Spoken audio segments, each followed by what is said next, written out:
Hello, this is Sherman Blackwell, and welcome to this week's program presented by Singing River Mental Health. Thank you for joining me today. It's been a continued delight to be able to get to visit with you via the media to talk about community mental health issues and things surrounding that, support systems and those kinds of things that are going on locally and across the state.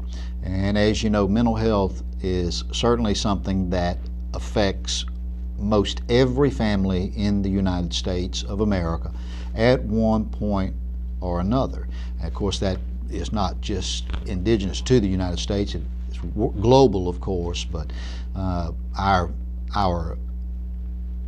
views, our ethics in the American way is so strong and so powerful and so good that many times individuals take on upon themselves a little more than they can do. That's kind of the MO for our society.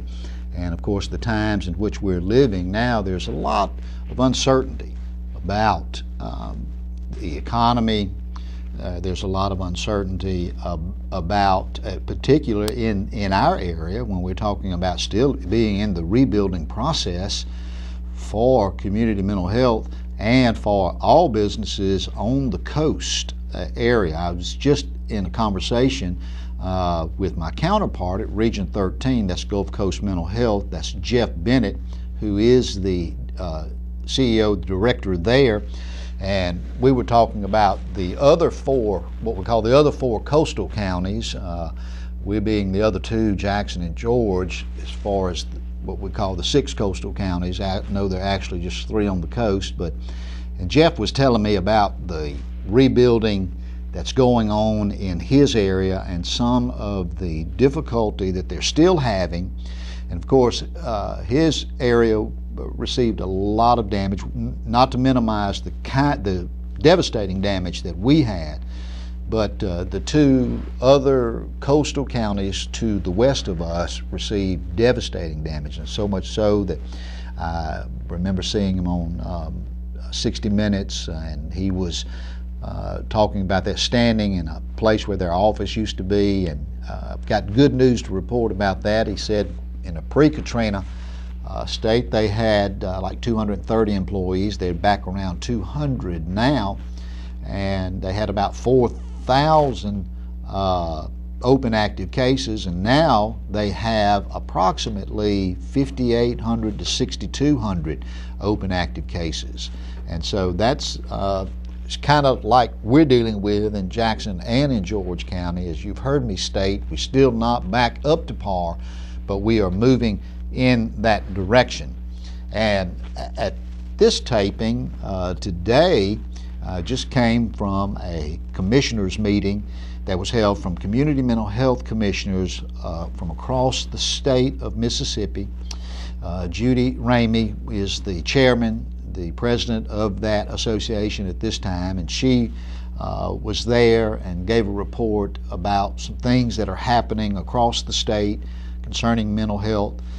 Also, some center directors were there, there to give reports about what's going on in their area in a post-Katrina situation. And of course, if you've been watching the weather, we've gotten a lot of other issues concerning tornadoes and these things, and a lot of people, many people, still are displaced, not only from Katrina, but they are displaced from tornadoes, severe weather, and those kinds of things. And it's an imperative that we as mental health workers are in our station ready to assist people who get displaced. There are a lot of times you can get the funding to rebuild the house, you can get the funding to rebuild and collect some of the material things that you've lost. Some of those, I agree, are irreplaceable. And like in Katrina, of course, the devastating loss of life is irreplaceable. But there are certain things that can be replaced. And then once somebody gets back in a home and a house, there's still tremendous adjustment issues that take place.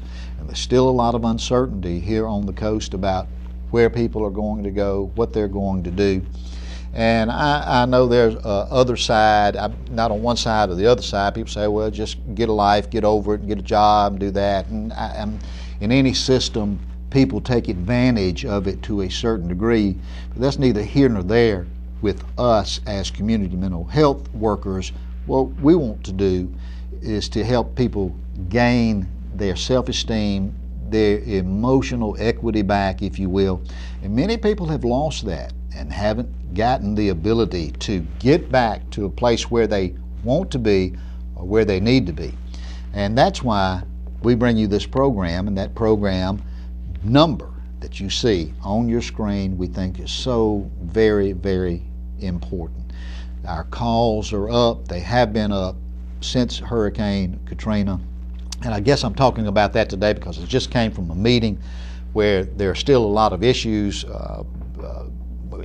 that are still going on that need to be addressed, especially from community mental health level. One thing that is a positive thing that has come out of the meetings like this today is the Department of Mental Health has underscored their commitment to move from less institution kinds of status to more community-based services, which is a good thing for community mental health centers in the state of Mississippi. That is because that is where people live. That is where people have their issues. It's where they have their family. Many times in the past, a scenario would be if someone needed, for example, we'll talk about a severe case, someone got to the place where they needed a commitment order, or they were committed because of their emotional situation or because of their mental illness. Many times they would be displaced to another part of the state or even sometimes out of state where they did not have the support system that they needed. That is, they may have already been in a system where they were receiving therapy, seeing a doctor, having case management, and then they have an issue. And let me pause right here and you say, well, if they're getting all of those things, why do they have issues? Well, because the population that deals with severe, serious mental illness, that population will decompensate 50% of the time. They will be doing good, and all for whatever reason will begin to decompensate. And it's important that the system that they have in place, that they have nearby, like for example, if Jackson County, like other counties and other catchment areas in the state of Mississippi have what they call a crisis intervention center, then that individual stays in the community instead of is moved to a state facility where they may be there for 2 or 3 months or longer. This way, the goal and the concept, as I understand, of a crisis intervention center is that when someone, for example, got sick here in our catchment area, or as they already do in, as I mentioned, Jeff Bennett in Region 13, the other 4 coastal counties, that they go to a crisis intervention center, they are stabilized on their medication for a week, 2 weeks, sometime in that, depending upon what the expert physician feels like. And once the stabilization is there and their families are close, then they come right back into a system that's ready for them instead of having to rework the whole dynamic to get this individual that many times is going to be a chronic case for mental illness, keeping them in the system. And I know here locally there's a lot of work being done for a crisis intervention center. A lot of work being done by some key players in Jackson County and in George County. And we certainly want you to, anytime you have an opportunity to support that or to talk to someone about that. What is that? That is a crisis intervention center for our catchment area. At one time, this region, the region that we're in, referred more people, were the second highest referral to state hospitals than any other region in the state of Mississippi. That has been attenuated some. That number has come down, and we think that is in large part due to our efforts through the courts, efforts of other good agencies, efforts of the Singing River Hospital Health System and their leadership role and what they're doing to assist in that, and doing a great job along those lines.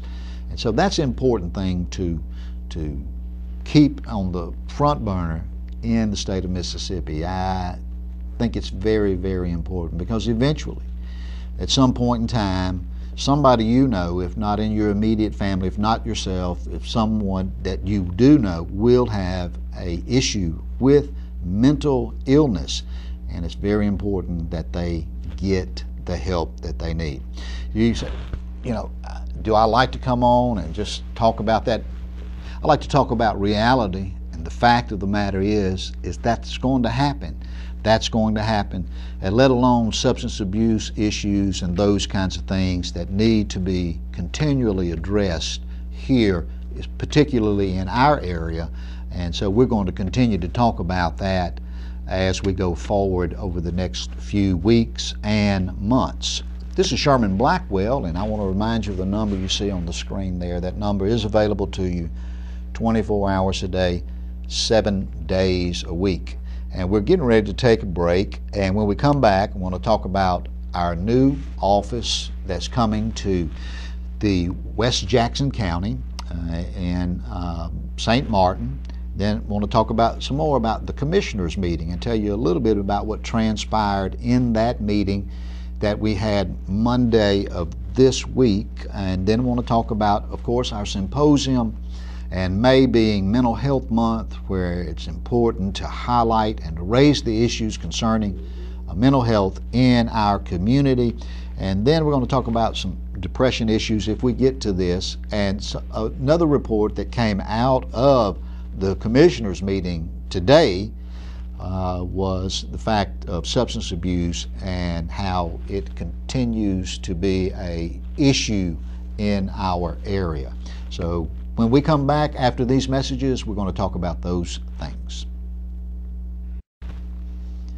Hello, this is Sherman Blackwell, and welcome back to the second half of today's program. Thank you for joining me today. Before the break, I enumerated some things we want to talk about that are happening with Singing River Mental Health. And the first thing I want to say, as I have mentioned in the weeks prior to this program, that we were hosting the commissioners meeting for mental health for the state of Mississippi Monday the 13th, and we concluded that meeting. Judy Ramey, the chairperson for that, was there, and many commissioners, Department of Mental Health people, and also directors from community mental health centers, and then concerned individuals and other staff members were there. And the issues that kind of surfaced out of course, the primary issue, the commissioners meeting, is funding for community mental health centers. Getting the funding, and basically most of our funding for the whole state of Mississippi is for community mental health centers, is basically at Medicaid reimbursement or payer source. And in the state of Mississippi, by some estimates, 1 out of 4 or 5 individuals in the state of Mississippi are Medicaid recipients. And of course, as you can read the paper for yourself and understand the dilemma, there continues to be a shortfall with that in a lot of arenas, but of course our concern is for community mental health. And we've gotten a good word that even though we know we've gotten a stimulus package, you've heard the governor talk about things that he's going to accept, some things that he's not going to accept. And we've gotten a lot of good support and lobby from people like Mr. Ed LeGrand, who is the executive director for the Department of Mental Health. Matt Armstrong also has been in the vanguard of assisting us. People like Glenn Kegley and many legislators are proactive when it comes to support. So that was a primary topic that we talked about. In our part of the commissioners' meeting today, we talked about preparation. We talked about, basically they asked us to look at where we were before Hurricane Katrina and where we have come to after Katrina. And we have made some progress, very good progress when it comes to buildings, and we think issues along those lines. Here again, my counterpart, Jeff Bennett, I asked him to say some things about their rebuilding effort. And I had to agree with him that in most arenas we are doing very well considering the devastation that affected the Gulf Coast. There's one issue that Jeff agrees with, and of course the Department of Mental Health, and Herb Loving, who is the Bureau Chief for alcohol and drug for the state of Mississippi for the Department of Mental Health, talked about the increase in substance abuse use. And that has, there's been some conflicting reports, but primarily that has grown as much as 18% in our area since Katrina. I don't know if that's exactly due to displacement of individuals, or some of that has to be applicable, or what exactly, but the fact also in that is people still being depressed, still needing to get some assistance, and some assistance we're talking about mentally. We're talking about helping them cope. We agree that there still are a lot of issues concerning our children who will, now we're begun to see a post-traumatic stress peak in those kinds of things that are happening with children and acting out.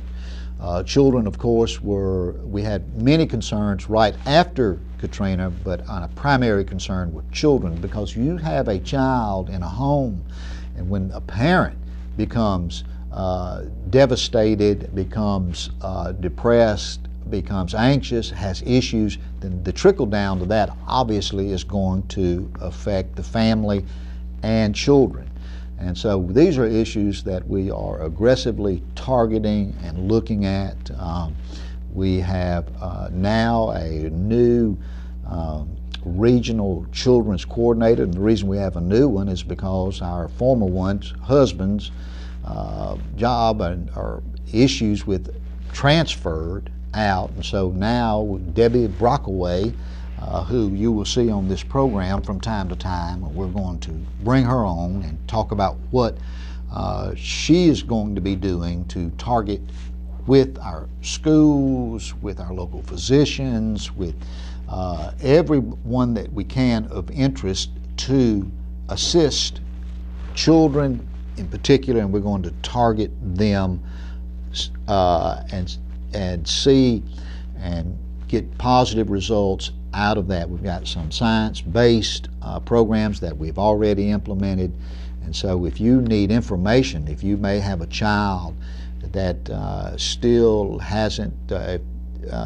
come around since the nodal event of Katrina, then give us a call. You see the number on your screen. We'd be glad to send you some information, be glad to have you talk with someone about your child's behavior. We'd be glad to do that. That's Debbie Brockway, and she's going to be on over the next couple of weeks. We'll be having her on the program, and she'll be talking about those kinds of things. Got some excellent news, some good news. We're excited about opening our West Jackson County office, if you will.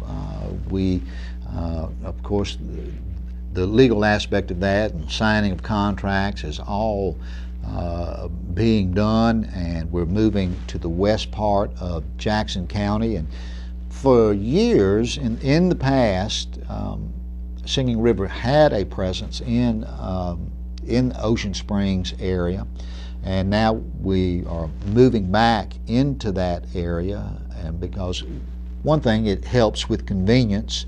Everybody doesn't have adequate transportation, and for the population that we serve, many people, transportation is an issue. And we're going to open this office, and we're going to grow into this office, and that I mean by a couple of days a week. Do we see what the need is particular? We've done some surveys. We feel confident that it will be a productive union there, and we plan to have a physician there. We're going to have a therapist there, and we're going to have case management services in that part of Jackson County. And we'll be able to give you, hopefully next week, we'll be able to give you the exact address. And of course, we'll be making announcements in the paper along those lines and talking about our opening. And these are we're excited about that because it's a proactive thing and it's an opportunity to grow. We have spent a lot of our time, as have many businesses, and many businesses, as you know, have gone belly up, and many businesses are trying to stay the course, if you will. And so we see this as a positive expansion for our services that we feel like are much needed services. And let me remind you, these services have been in this community 1972. And so they have been around, and they've grown into some 33 different programs that we have available to you.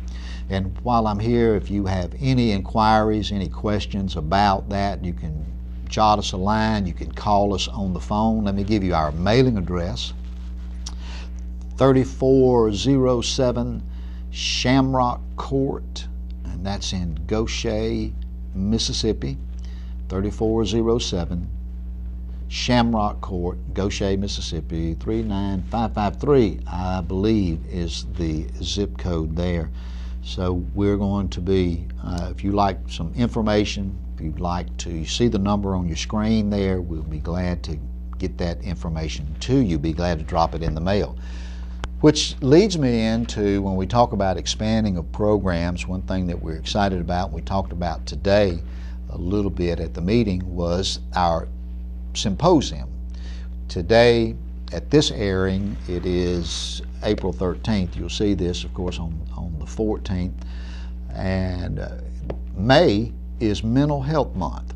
And it's a time that we aggressively pursue to raise the awareness of things that are happening in mental health. And that's one thing. We've got some program notes. We're going to try to have some folks here from the National Alliance for the Mentally Ill. We're going to have hopefully some proclamations. We're going to talk to city leaders. We're going to talk to individuals about raising the profile for mental health.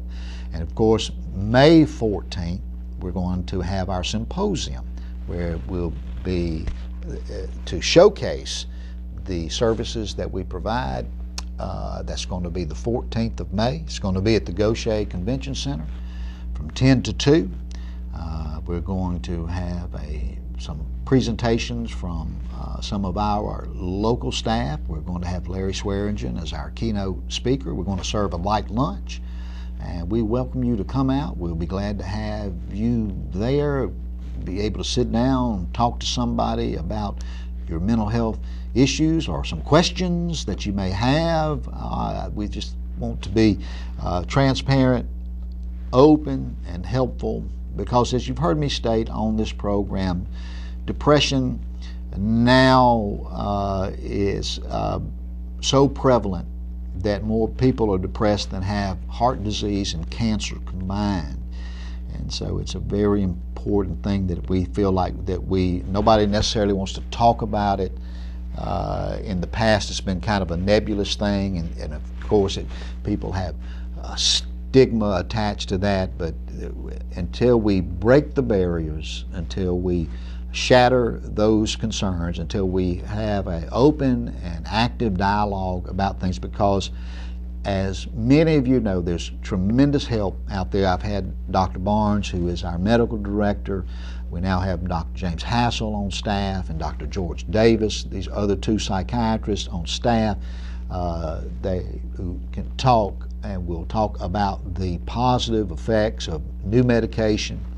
I'm certainly a believer in medication and also in getting somebody support that they need in the system, that whether that's talking to a therapist, whether that's case management services, whether that's our clubhouse model, whether that's assisting them with their living processes, so many things that we can do, whether that's talking to a parent about parenting class, whether that's talking to schools, to counselors, to individuals about the things that can and need to be done.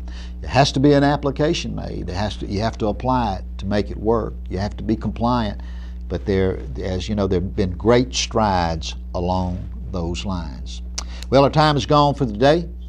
Thank you for joining me. I appreciate all of the fine comments. And next week, we're going to have a very special guest on the program, and we're going to talk more about the particular needs of community mental health in our area. This is Sherman Blackwell. We'll see you again next week.